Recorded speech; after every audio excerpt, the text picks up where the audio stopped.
just going to spend a few minutes going through some slides to discuss how I use the Leeds Care Record in my daily practice as a social worker, discuss a few real-life case examples of Leeds Care Record in action and the benefits that it has brought to the patients that I work with.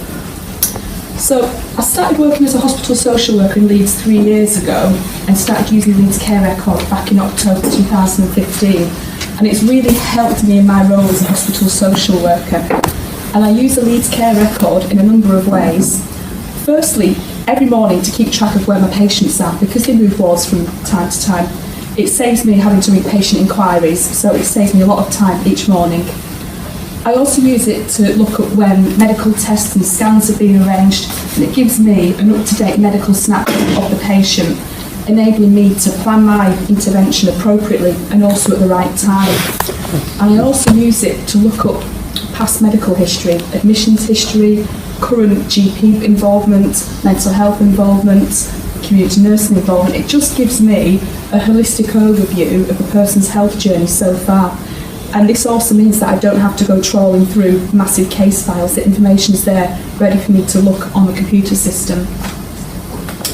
So CIS, or Client Information System, is the main adult social care case management system that we use on the left-hand side, and we use this to record all our assessments and interventions on. And CIS is currently being developed at the minute to directly contribute data across into Leeds Care Record, and one way we're doing this is by currently developing what we call a hospital discharge summary tab. And that means that social workers can write into the system on CIS what we're doing to progress a person's discharge. This information will filter directly across to the Leeds Care Record. And Alistair brought up the screenshot of the virtual ward. In time, hopefully, our comments will be able to be seen directly on the ward. Nurses and doctors can look at any time and see where we are in the process, and they'll understand our role as social workers. And I'm going to go through a few case examples of how the Leeds Care Record has helped me in my practice. And the first example comes from a patient with chronic alcohol dependence, recently became homeless, had significant mental health and physical health problems, all of which were culminating in repeat hospital admissions. And just to give you some statistics, for example, in September alone, this person presented to A&E 10 times, on some days turning up to the department more than once. In the months of May, June, July and August, there were at least a couple of hospital admissions. So, using Leeds Care Record, I was able to see this pattern of behaviour, and I also used the Care Record to pull up information like medical diagnoses relating to the alcohol dependence. I used all this information to request funding for a supported 24-hour rehabilitation placement. This was the only way I saw to really help this person and stop the cycle of repeat hospital admissions. So in this example, using Leeds Care Record information, the admissions history and the diagnosis from the consultants, I was able to request the funding, get the information accessed quickly and easily, organise a safe and quick discharge, and the best care outcomes were achieved. I actually went to review this person in the placement quite recently, and the person's physical health has stabilised, mental health is improving, and most importantly, there have been no further admissions into hospital. The person also said that they actually now feel safe and settled, something which they haven't felt for many years. So I think that's a really good example of Leeds Care Record delivering great outcomes.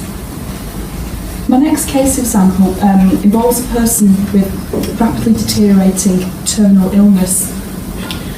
And it was really important to keep track of this change in medical status on a day-by-day basis. I also viewed on Leeds Care Record a discussion that a consultant had with the person and their family about the diagnosis, discussions about their end-of-life care wishes and preferred place of care. So I was able to speak with the ward directly and ensure that a prompt referral was made to the appropriate team to facilitate end-of-life care planning.